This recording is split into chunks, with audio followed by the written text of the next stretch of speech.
I watched my ex-wife walk into that courtroom looking like the perfect mother. Designer suit, flawless makeup, tears ready on command. For 8 months, she'd convinced everyone that I was the monster. The violent father. The deadbeat dad. The man too dangerous to raise his own children. But I knew the truth about Jessica's sleepy medicine, and the track marks she hid under long sleeves. I knew about the nights my kids went to bed hungry because mommy couldn't wake up. I knew about the drug dealers coming to the house where my babies lived. The judge was about to give her full custody based on her lies. I had one last chance to expose the truth, but it would mean destroying the mother of my children in front of everyone. What would you do to save your kids? How far would you go to protect them from someone they loved? This is the story of how I had to choose between keeping the peace and keeping my children alive. If stories like this grip you, hit that subscribe button, because the truth is always more shocking than fiction, and I've got more real-life battles that will leave you on the edge of your seat. The fluorescent lights in courtroom 3B buzzed overhead like angry wasps as David Martinez adjusted his tie for the 100th time that morning. His calloused hands, more accustomed to gripping construction tools than courtroom documents, trembled slightly as he watched his ex-wife Jessica glide through the heavy oak doors. She looked perfect. Again. Her blonde hair was pulled back in a sophisticated bun, her navy blazer pressed to perfection, and her makeup flawlessly applied to hide any trace of the woman David had been living with for the past 8 months of this nightmare. To everyone in that courtroom, Jessica Martinez appeared to be exactly what she claimed to be, a devoted mother fighting to protect her children from an unstable, dangerous ex-husband. David's stomach churned as he remembered Emma's words from their last visit. "Daddy, why does Mommy say you're scary?" "You're not scary." The confusion in his 8-year-old daughter's eyes had nearly broken him. Tyler, only 6, had stopped making eye contact altogether, his small shoulders hunched as if carrying the weight of secrets too heavy for a child. "Mr. Martinez," his lawyer, Sarah Chin, whispered beside him, "remember what we discussed. Stay calm, no matter what she says." But how could he stay calm when everything Jessica was about to tell the court was a lie? How could he sit quietly while she painted him as a monster to save her own skin?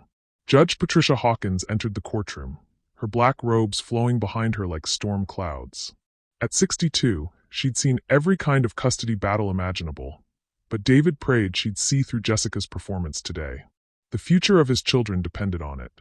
"Good morning," Judge Hawkins said, settling into her chair. "We're here for the continuation of Martinez versus Martinez, custody determination. Mrs. Martinez, you may continue your testimony." Jessica stood gracefully, dabbing at her eyes with a tissue she'd strategically placed in her hand. "Thank you, Your Honor. As I was saying yesterday, I'm deeply concerned about my children's safety when they're with their father." David's jaw clenched. "Here it comes. David has always had anger issues," Jessica continued, her voice trembling with practiced emotion. "But they've gotten worse since our separation. Last month, when he picked up Emma and Tyler, I could smell alcohol on his breath. When I confronted him about it, he became aggressive and started yelling in front of the children. The lie hit David like a physical blow. He'd been stone sober that day. He hadn't touched alcohol since the custody battle began, knowing Jessica would use anything against him. But he had no way to prove it. "He's also been financially irresponsible," Jessica went on. "He's missed child support payments, and when I asked him about it, he said his construction job wasn't real work anyway, and that I should get off my lazy ass and support my own kids." Another lie. David had never missed a payment, never said those words. But Jessica delivered each fabrication with such conviction that even he almost believed her for a moment. "Mrs. Martinez," Judge Hawkins interrupted, "do you have documentation of these missed payments?" "Yes, Your Honor." Jessica's lawyer, a sharp-dressed man named Richard Blackwood, handed over a folder. Bank statements showing irregular deposits and several bounced checks. David's heart sank. Somehow, Jessica had manufactured evidence. His own lawyer frantically scribbled notes, but David could see the doubt creeping into Sarah's eyes. "Furthermore," Jessica continued, "the children have expressed fear about going to their father's house. Emma told me that Daddy gets scary when he's angry, and Tyler has started having nightmares after his visits." This was the cruelest lie of all.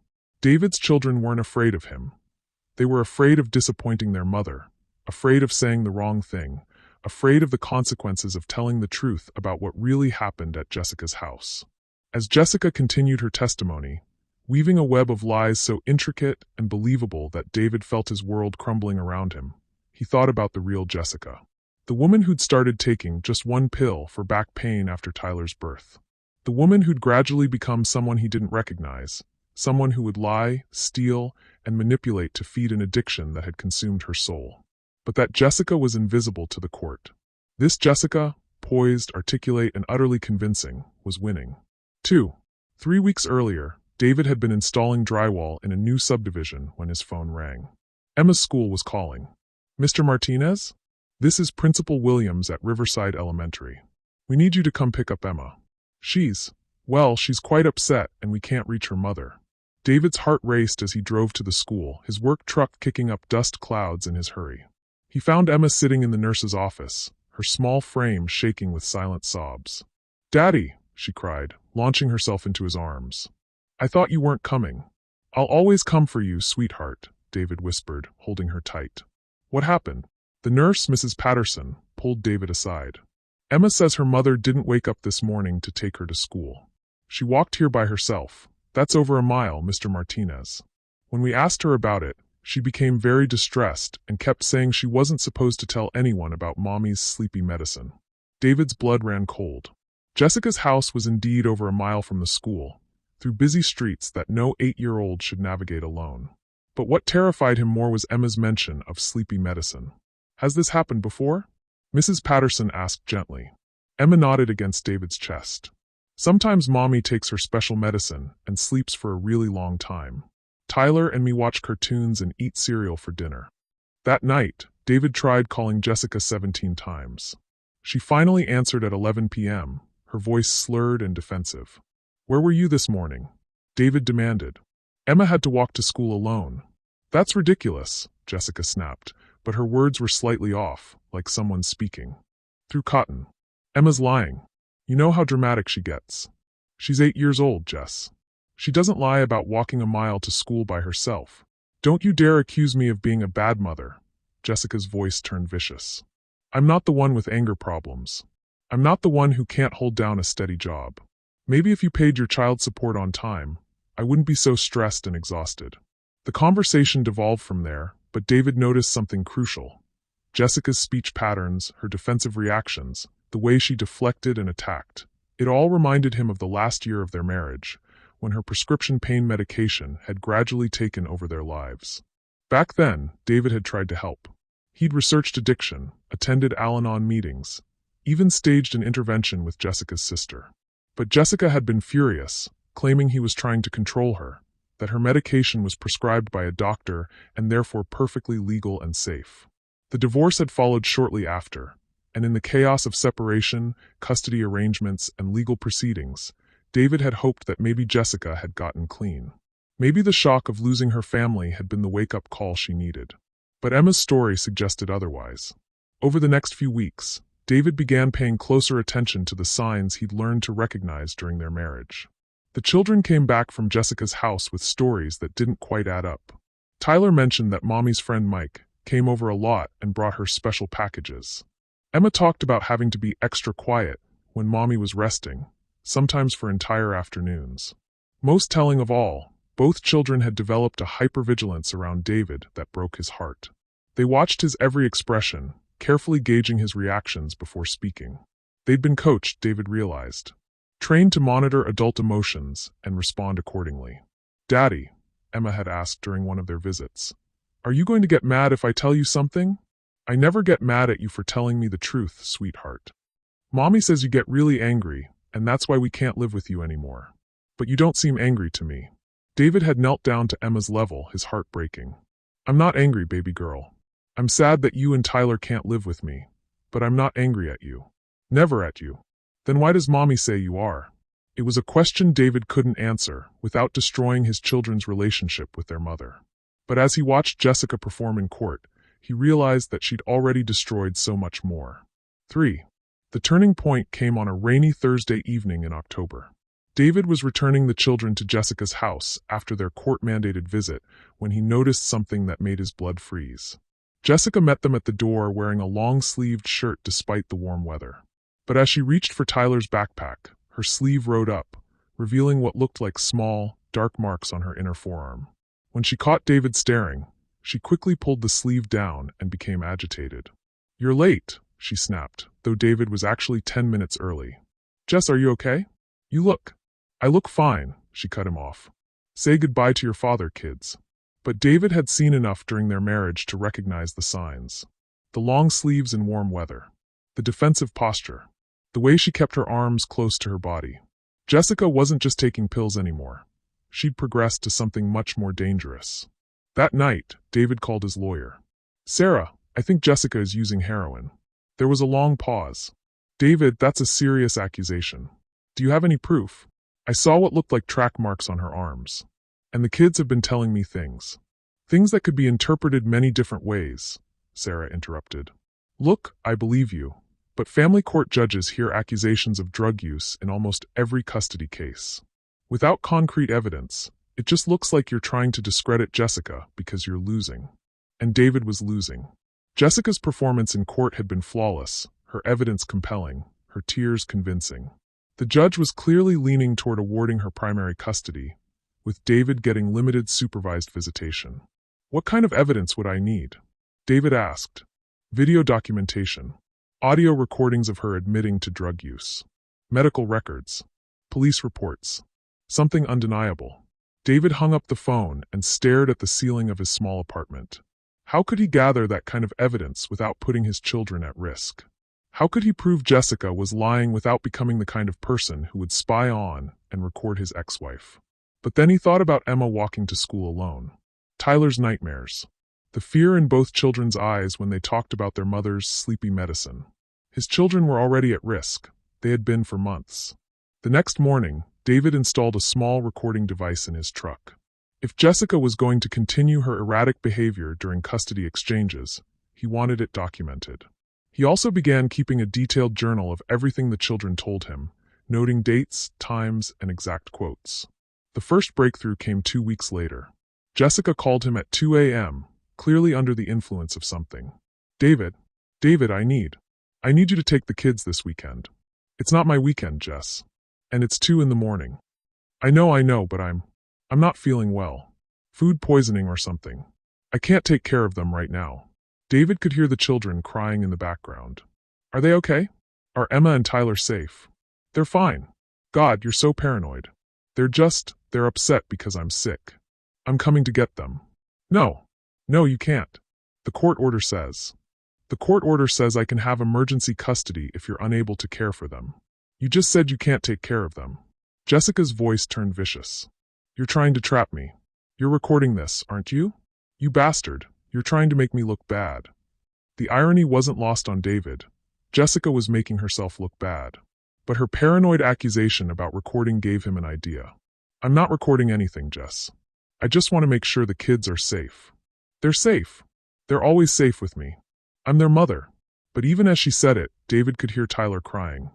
"Mommy, I'm scared." "Why are you yelling?" David drove to Jessica's house and found both children sitting on the front porch in their pajamas. Emma was holding Tyler, both of them shivering in the cold October air. "Daddy!" Tyler ran to him, sobbing. "Mommy won't wake up, and there's a scary man inside." David's protective instincts kicked into overdrive. He gathered both children and called 911, but by the time police arrived, the scary man was gone and Jessica was awake, claiming she'd been suffering from food poisoning and had asked David to pick up the children. The police report noted that Jessica appeared disoriented and possibly under the influence of medication, but without evidence of immediate danger to the children, they couldn't take further action. But David had his first piece of documentation. 4. As David dug deeper into Jessica's life, he discovered a pattern of deception that went far beyond their custody battle.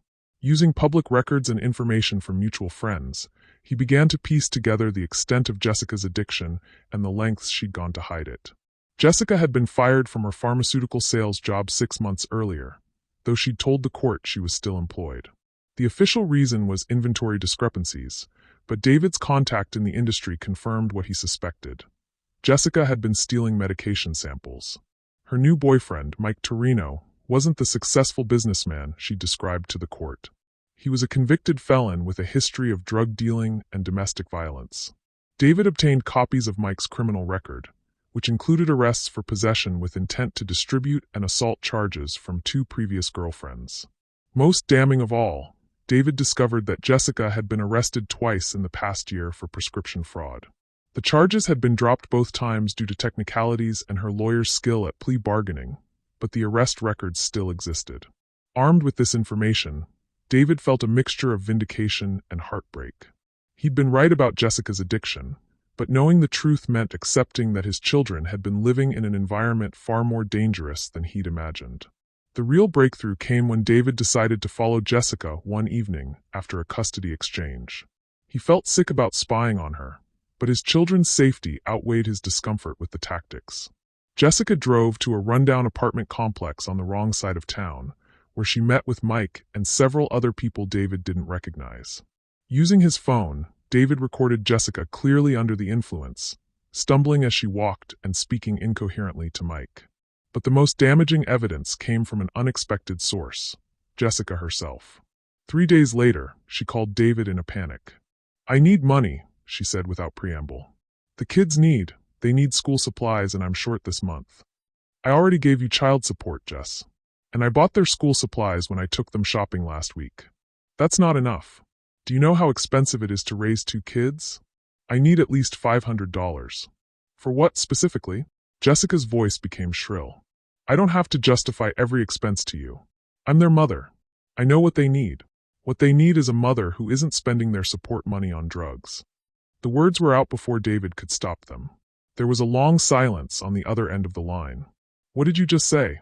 Jessica's voice was dangerously quiet. "You heard me. I know about Mike. I know about the arrests. I know you're using again." "You don't know anything," Jessica snarled. "And even if you did, who's going to believe you? I'm the perfect mother, remember? I'm the victim here.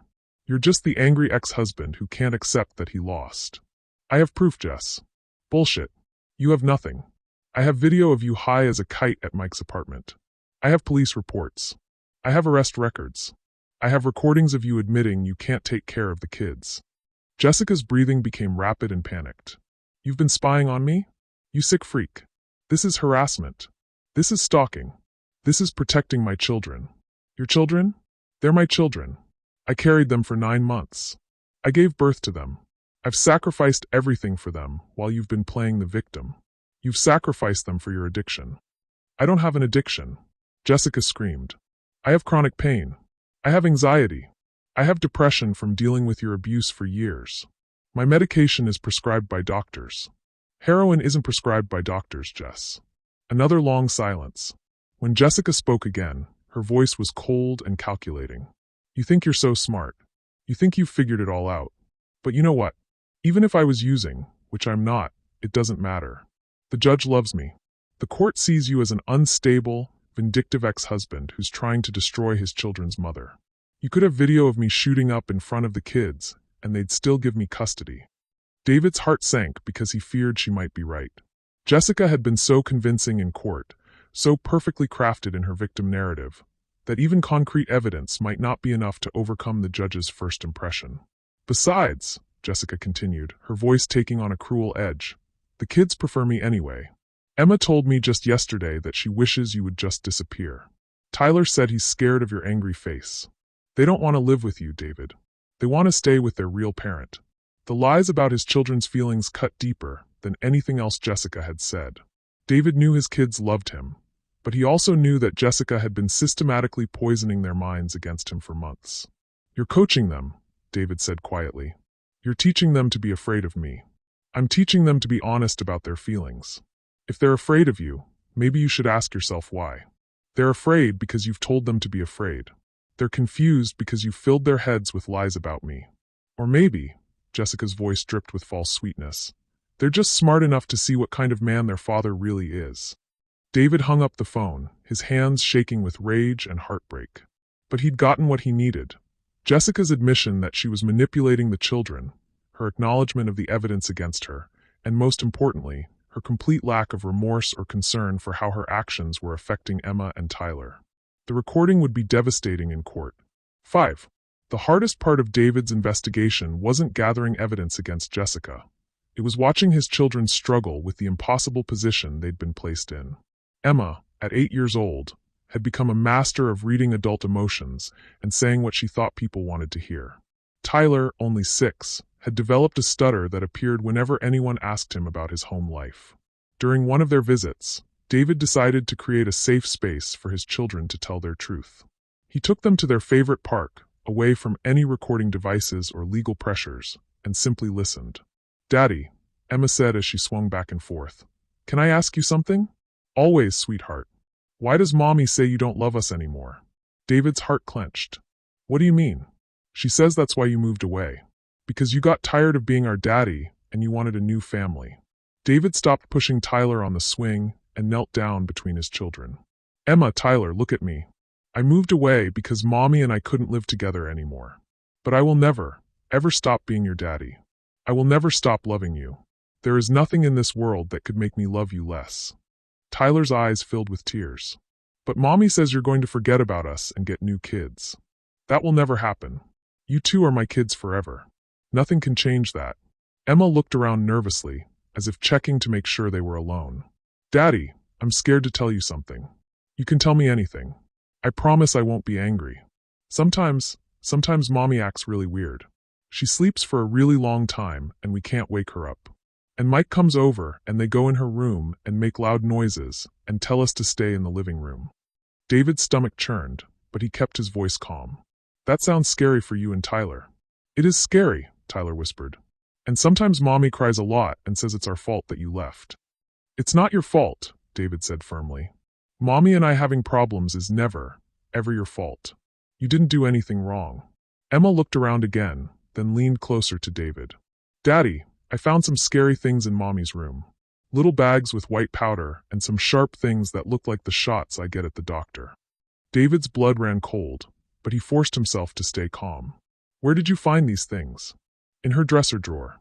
I was looking for a hair tie and I saw them. When I asked Mommy about it, she got really mad and said I was never supposed to go in her room again. She said if I told anyone about her private things, you would take us away and we'd never see her again." "And that scared you?" Both children nodded. Emma continued. "Mommy says you want to take us away because you hate her. She says you're trying to prove she's a bad mommy, so you can have us all to yourself and turn us against her." David felt sick. Jessica was using his children's love for her as a weapon against him, making them complicit in hiding her addiction by convincing them that telling the truth would destroy their family. "What do you think?" David asked gently. "Do you think I hate Mommy?" Emma considered this carefully. "I think you're sad about Mommy, but I don't think you hate her. You don't look like you hate people." "I am sad about Mommy," David admitted. "I'm sad because she's sick, and when people are sick the way Mommy is sick, they sometimes do things that aren't safe for kids." "Is that why you ask us so many questions about what happens at Mommy's house?" Tyler asked. "Yes. I ask because I love you and I want to make sure you're safe." Emma was quiet for a long moment. "Daddy, I love Mommy, but sometimes I wish we could live with you." "Is that bad?" David pulled both children into a hug, fighting back tears. "It's not bad at all, sweetheart. It's okay to love both of us and want to be safe. Will you promise not to tell Mommy we talked about this?" Emma asked anxiously. "She gets really upset when we talk to you about home stuff." David's heart broke for his children, caught between their love for their mother and their need for safety, forced to keep secrets that no child should have to carry. "I promise I won't tell Mommy exactly what you said. But Emma, Tyler, if you're ever scared or if something dangerous happens, I need you to call me right away. Can you do that?" Both children nodded, and David gave them his phone number written on a small piece of paper that Emma carefully tucked into her shoe. As they drove back to Jessica's house, David realized that his children were living in a state of constant anxiety, walking on eggshells around their mother's addiction while being told that their father was the real threat to their family. The psychological damage being done to them was immeasurable. But now he had their truth, spoken freely without coaching or manipulation. And their truth confirmed his worst fears about what was happening in Jessica's house. 6. The final piece of evidence David needed came from an unexpected source: Jessica's own desperation. It was a Tuesday morning when David's phone rang at 6 a.m. Jessica's number appeared on the screen, and David's first thought was that something had happened to the children. "David, I need your help." Jessica's voice was shaky, panicked. "What's wrong? Are the kids okay?" "The kids are fine. They're at school. But I'm in trouble." David could hear the desperation in her voice, the kind of raw fear that cut through all pretense and manipulation. What kind of trouble? I owe some people money. Bad people. They came to the house last night looking for Mike, and when they couldn't find him, they said I had to pay his debt. David's blood ran cold. How much money? $15,000. Jesus, Jess. What did Mike get you into? It's not Mike's fault. Jessica snapped, then immediately softened her tone. Look, I know we have our problems, but I'm scared. These guys aren't messing around. They know where I live. They know about the kids. David's protective instincts overrode everything else. Where are Emma and Tyler now? I told you they're at school. But David, if I don't come up with this money by Friday, these guys are going to hurt me. And if something happens to me, what happens to our kids? It was a masterful manipulation. Jessica was using David's love for his children and his basic human decency to try to get him to bail her out of a situation created by her addiction. But David also recognized the genuine fear in her voice. Drug dealers didn't make idle threats. Jess, you need to call the police. I can't call the police. If they investigate, they'll find out things that could hurt my custody case. What things? There was a long pause. You know what things? Say it, Jess. Say what you're really afraid they'll find. I'm not admitting anything over the phone. You could be recording this. I am recording this. Another pause. You bastard. Our children are in danger because of choices you've made. I'm documenting everything now. Fine. You want the truth? Yes, I've been using. Yes, I've been buying from Mike and his friends. Yes, I've been lying in court about everything. Are you happy now? You've got your confession. David felt no satisfaction in hearing Jessica finally admit the truth. If anything, he felt heartbroken for the woman she used to be, the mother she could have been if addiction hadn't consumed her life. I'm not happy, Jess. I'm terrified for our kids. Then help me. Loan me the money and I'll disappear. I'll sign over custody. I'll admit everything in court. I'll do whatever you want. Just help me get out of this. You want me to give you $15,000 to pay drug dealers? I want you to help me protect our children. The way to protect our children is to get you into treatment and get them away from this situation. Treatment. Jessica laughed bitterly. David, these people will kill me if I don't pay them. Treatment won't matter if I'm dead. David closed his eyes, thinking quickly. Where's Mike? He ran. Left town yesterday and stuck me with his debt. 15 years together and he just left me to deal with this alone. 15 years? Jess, we've only been divorced for 8 months. The silence on the other end of the line was deafening. How long have you been cheating on me? David asked quietly. It wasn't like that. Mike and we were just friends at first. He helped me when my back was hurting, when the doctors wouldn't give me enough medication. He understood what I was going through. He got you hooked on heroin. He helped me manage my pain by introducing you to street drugs. You don't understand what it's like to hurt all the time, to have doctors treat you like a drug seeker when you're in legitimate pain. David had heard this justification before, during the last year of their marriage. Jessica's back injury had been real, her initial prescription legitimate. But somewhere along the way, managing pain had become chasing a high, and chasing a high had become a full-blown addiction that destroyed everything in its path. Jess, I can't give you money to pay drug dealers. But I can help you get into a treatment program. I can help you get clean. I don't have time to get clean. I have 3 days. Then we call the police and get you into protective custody. And lose my kids forever? David, if this comes out in court, I'll never see Emma and Tyler again. You're going to lose them anyway if you keep using. At least this way, you might get them back someday. Jessica was crying now, the kind of desperate sobs that came from someone who'd finally hit rock bottom. I never meant for it to get this bad. I never meant to hurt them. I know. I love them so much.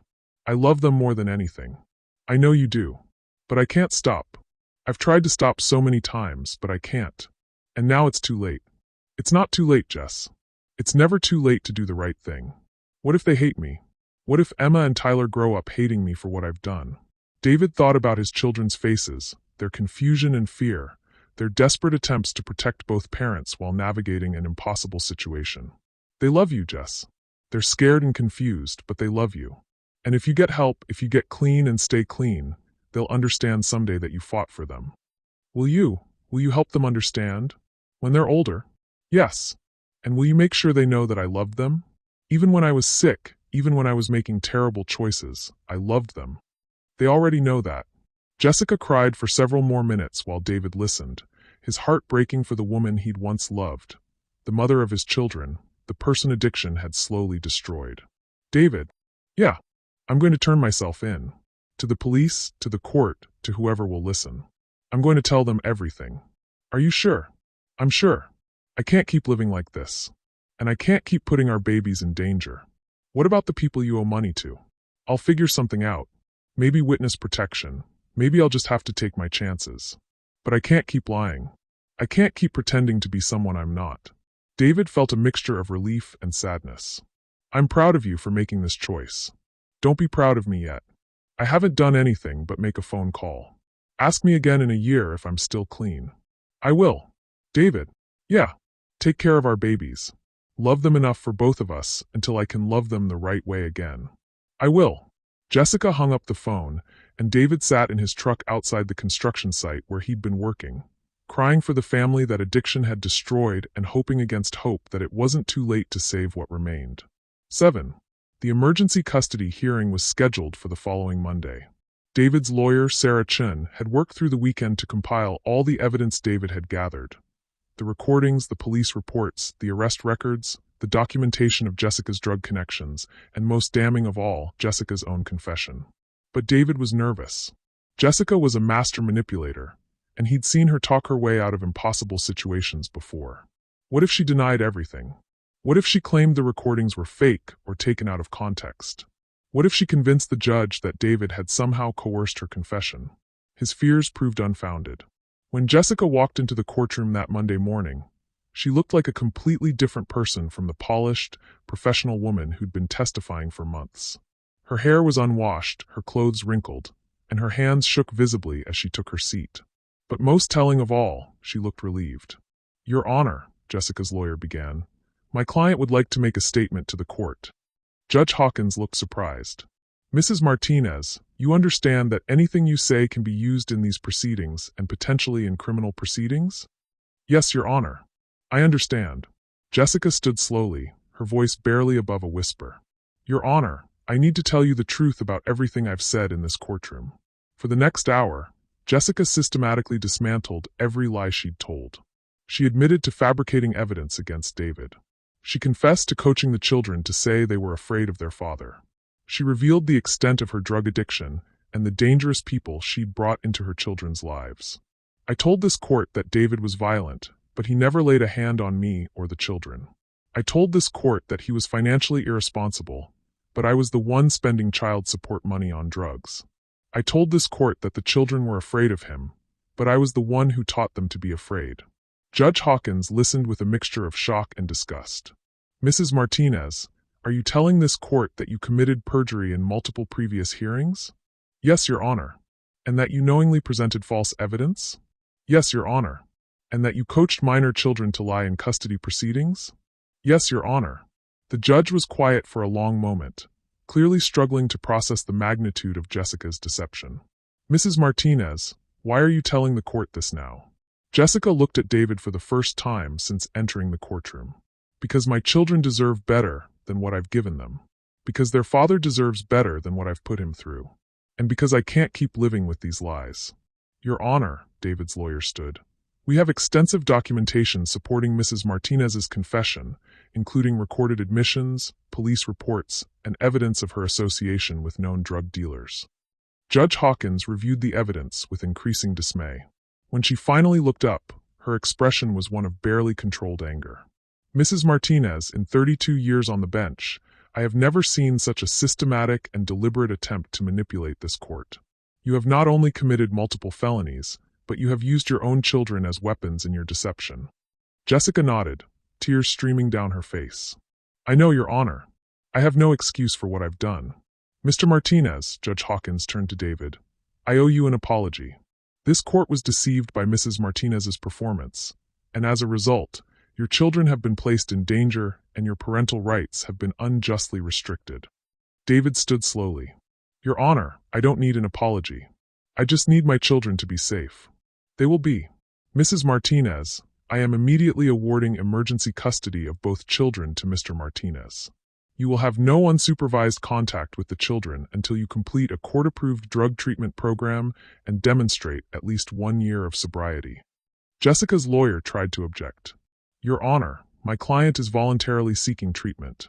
Your client, Judge Hawkins cut him off, has demonstrated a pattern of deception so extensive that this court cannot trust anything she says without independent verification.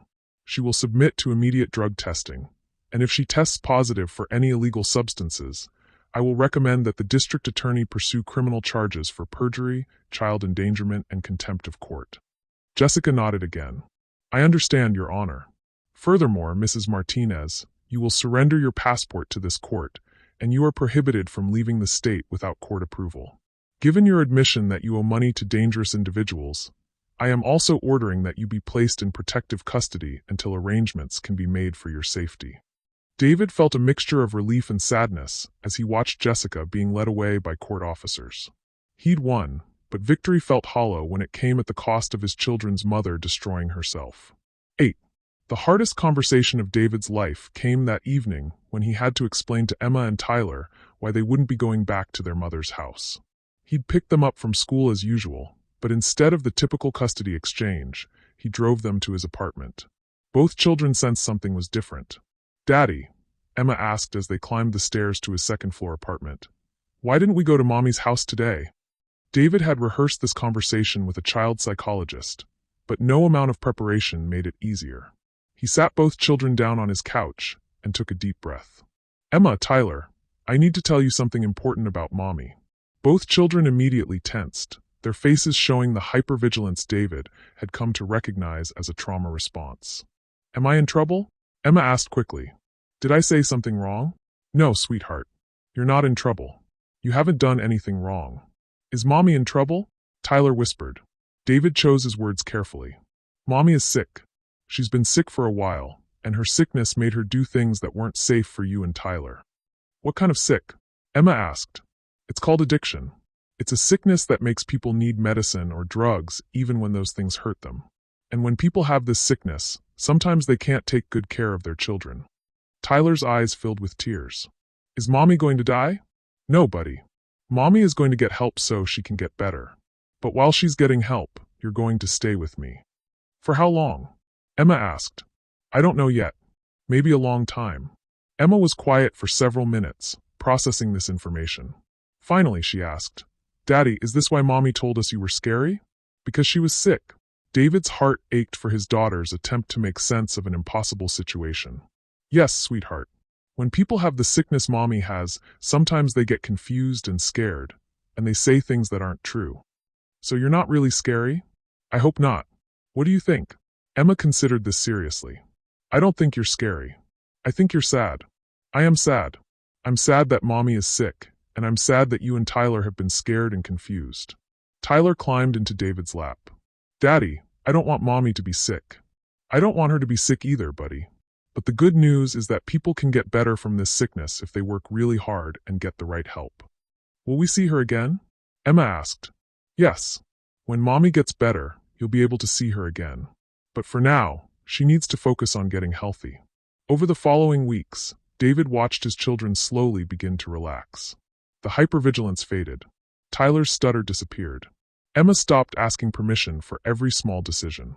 They began to sleep through the night without nightmares. But they also grieved. They missed their mother, despite everything she'd put them through. They worried about her safety and asked constant questions about when she would get better. David enrolled both children in therapy with Dr. Sarah Martinez, no relation, a specialist in childhood trauma. Through play therapy and art therapy, Emma and Tyler began to process their experiences and develop healthy coping mechanisms. Children are remarkably resilient, Dr. Martinez told David after several sessions. Emma and Tyler have been through a traumatic experience, but with consistent love, safety, and professional support, they can heal from this. Will they remember? When they're older, will they remember what their mother put them through? They'll remember some things, but more importantly, they'll remember how you responded to the crisis. They'll remember that you fought for them, that you kept them safe, and that you helped them understand that none of this was their fault. 9. 6 months after the custody hearing, David received a letter from Jessica. She was in a residential treatment facility 3 hours away, and she'd been clean for 4 months. David, I know I have no right to ask anything of you after what I put you and the children through. But I'm writing to ask if you would consider bringing Emma and Tyler to see me. I'm not the same person who walked into that courtroom 6 months ago. I'm not the same person who lied and manipulated and put our children in danger. I've been working with counselors and therapists, and I'm finally beginning to understand the damage I caused. I know I can't undo what I did. I know I can't take back the lies I told or the fear I put in our children's hearts. But I want them to know that I'm fighting to get better. I want them to see that people can change, that addiction doesn't have to be the end of the story. I understand if you say no. I understand if you think it's too soon or too risky. But if you're willing, I would like to try to start making amends to the people I hurt most. I love them, David. I know I didn't show it in the right way, but I love them more than my own life. And I love them enough to stay away if that's what's best for them. Jessica. David read the letter 3 times before showing it to Dr. Martinez. What do you think? He asked. I think it depends on what Emma and Tyler want. They're old enough to have a voice in this decision. That evening, David sat down with his children and read them the letter, explaining what it meant in age-appropriate terms. Mommy wants to see us? Emma asked. Yes, but only if you want to see her. And only if you feel ready. Emma and Tyler looked at each other, having one of those silent conversations that siblings share. I want to see her, Emma said finally. But I'm scared. What are you scared of? What if she's still sick? What if she tries to take us away from you? She can't take you away from me, David assured her. The judge said you live with me now, and that won't change unless Mommy gets completely better and stays better for a long time. What if she's mad at us for telling you about her medicine? Tyler asked. David's heart broke for his son's worry. She's not mad at you, buddy. She knows that you were trying to keep everyone safe. After much discussion and preparation with Dr. Martinez, David agreed to a supervised visit at the treatment facility. The children would have the option to leave at any time, and a counselor would be present throughout the visit. The reunion was heartbreaking and hopeful in equal measure. Jessica looked healthier than she had in years. Her skin had color again, her eyes were clear, and she'd gained back some of the weight she'd lost during her addiction. But she was also nervous, uncertain how to interact with children she'd spent months manipulating and lying to. Hi, babies, she said softly as Emma and Tyler entered the visiting room. Both children hung back, staying close to David. It's okay, Jessica said, tears in her eyes. You don't have to hug me if you don't want to. I know I scared you, and I know you might not trust me right now. Emma stepped forward first. Mommy, are you better now? I'm getting better every day. I'm learning how to be healthy again, and I'm learning how to be a good mommy. Are you still taking the scary medicine? Tyler asked. No, buddy. I don't take any medicine that makes me sleepy or confused anymore. The doctors here are helping me feel better without those medicines. The visit lasted an hour, with Jessica answering the children's questions honestly and age-appropriately.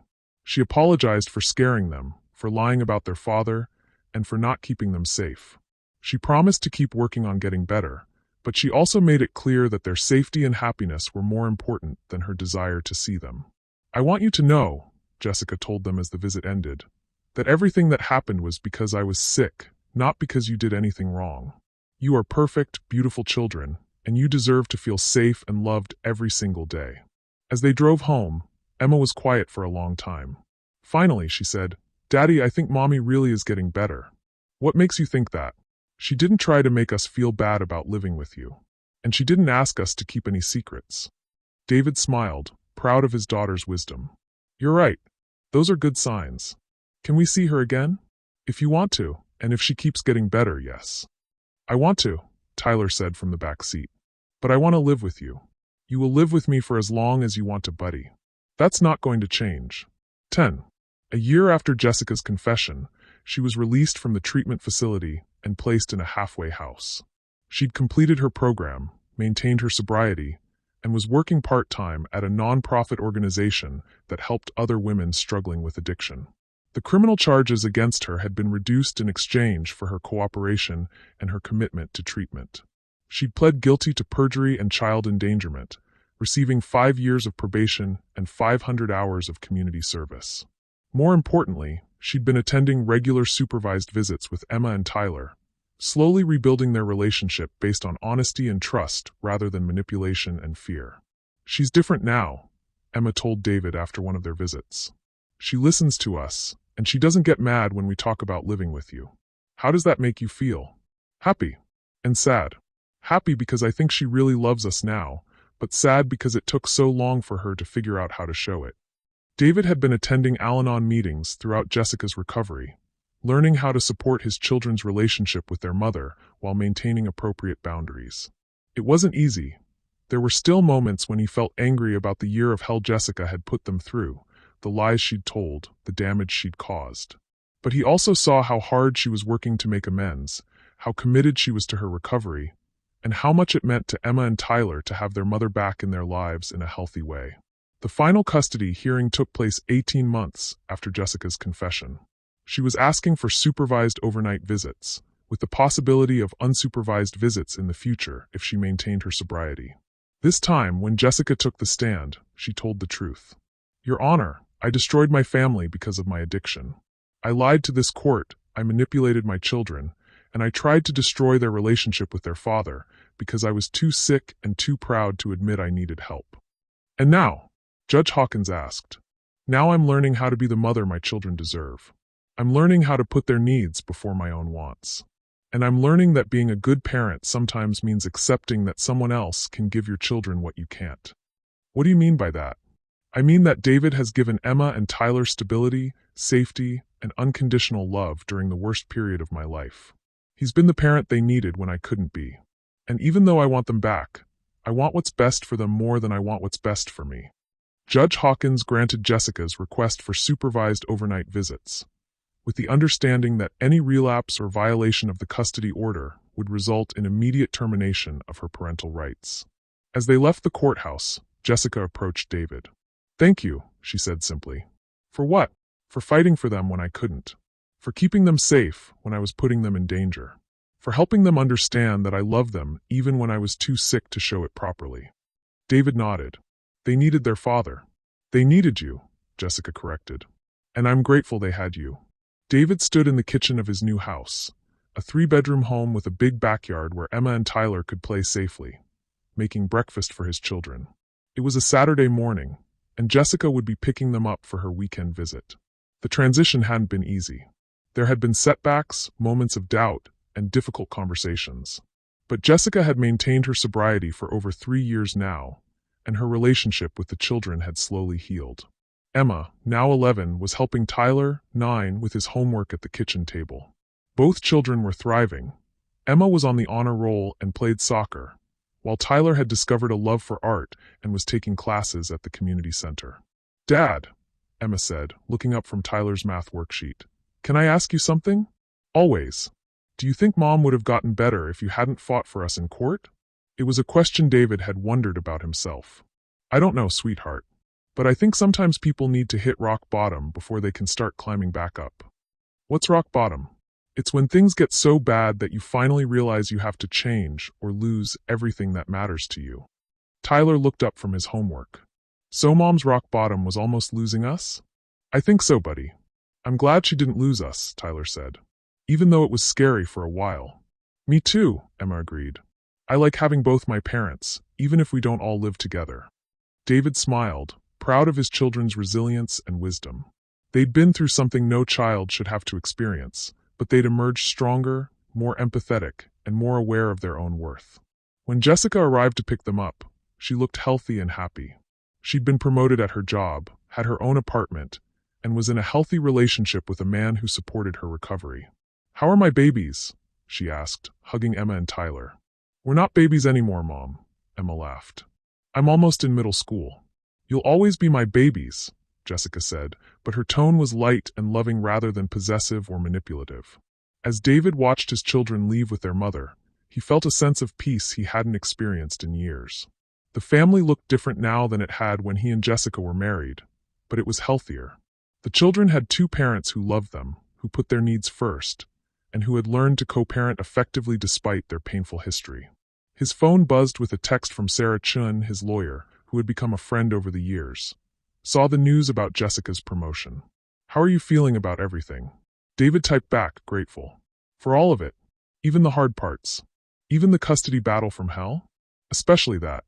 It taught me how strong I could be when my kids needed me to be strong. And Jessica? David thought for a moment before responding. She's not the same person who lied in court 3 years ago. Addiction took that person away, but recovery brought back someone better. Think the kids will be okay? I think they'll be more than okay. They've learned that people can change, that love sometimes means fighting for what's right, and that families can heal even after they've been broken. David put his phone away and looked around his quiet house. In a few hours, Emma and Tyler would be back with stories about their weekend with their mom. They'd do homework together, watch a movie, and talk about their week. It wasn't the family he'd planned when he first married Jessica, but it was the family they'd built from the ashes of addiction, lies, and broken trust. And in many ways, it was stronger than what they'd had before. That evening, as David was reading before bed, his phone rang. It was Jessica. "Hi," she said. "I just wanted to thank you for today." "For what?" "Emma told me about the conversation you had this morning. About rock bottom and climbing back up. Thank you for helping them understand my journey without making me the villain in their story." David set down his book. "You're not the villain, Jess. Addiction was the villain. You're the hero who fought back. Some days I feel like a hero. Other days I feel like I'm still paying for the damage I caused. The damage is healing. Look at our kids. They're happy, they're healthy, they love both of us. That's not the outcome of a villain's story." Jessica was quiet for a moment. "David, can I ask you something?" "Sure. Do you ever regret fighting so hard for custody? I mean, if you'd just let me have them, maybe we could have avoided all the court battles, all the pain." David thought about the question seriously. "Jess, if I hadn't fought for them, where would they be right now?" "I don't know. Maybe I would have gotten clean sooner if I'd had them to motivate me. Or maybe you would have overdosed with them in the house. Maybe they would have been hurt by one of Mike's friends. Maybe they would have been taken by child services and put in foster care." Jessica sighed. "You're right. I wasn't capable of keeping them safe back then. But you are now. And that's what matters." "How do you do it?" Jessica asked. "How do you forgive me for what I put you through? For the lies, the manipulation, the way I tried to turn our children against you?" David considered the question. It was something he'd worked through in therapy, in Al-Anon meetings, and in countless conversations with friends and family. "I forgive you because holding on to anger was hurting me more than it was hurting you. I forgive you because our children needed to see that people can change and relationships can heal. And I forgive you because the woman who lied in court isn't the woman I'm talking to right now." "Thank you," Jessica whispered. "For everything. For fighting for them, for helping them understand, for giving me the chance to earn their trust back. Thank you for getting clean.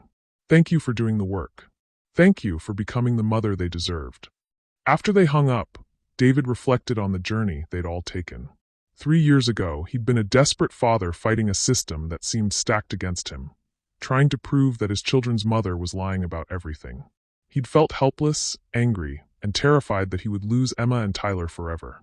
Now, he was a single father raising 2 thriving children who had a healthy relationship with both parents. Jessica was clean, employed, and actively working to make amends for her past mistakes. The children understood that addiction was a disease, that people could recover, and that families could heal even after being broken. It hadn't been the ending David had imagined when he first installed that recording device in his truck. He'd thought he was fighting to save his children from their mother. Instead, he'd ended up helping to save their mother too. The next morning, Emma and Tyler returned from their weekend visit full of stories about the museum Jessica had taken them to and the new recipe they'd tried cooking together.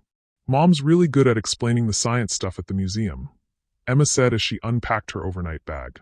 "She knew all about the chemistry exhibits because of her old job.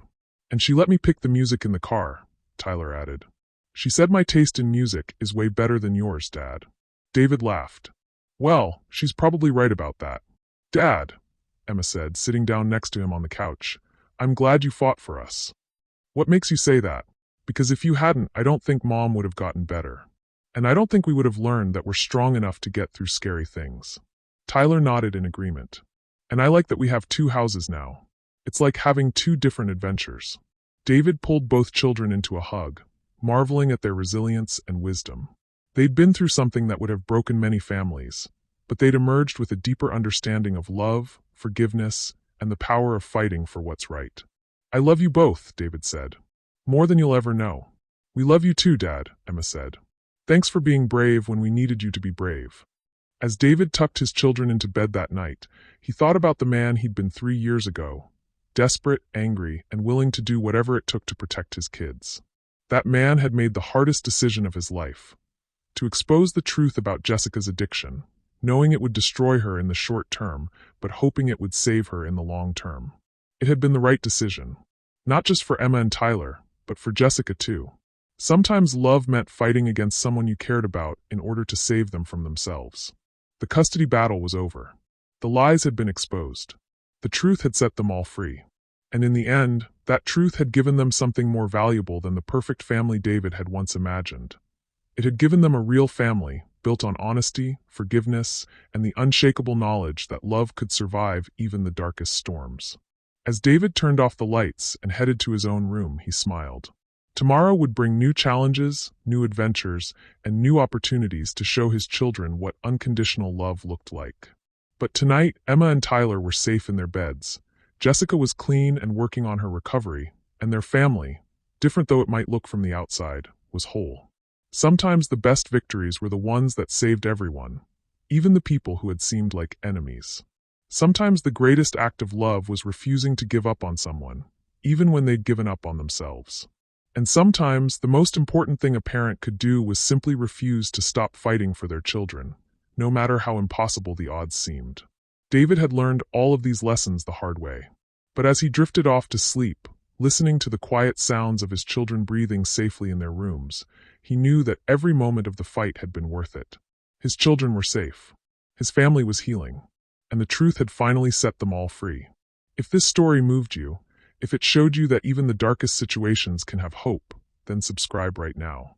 Because every week, I share real stories of ordinary people who found extraordinary strength when their families needed them most. Hit that subscribe button and the notification bell, because you never know when you might need the courage these stories provide. The end.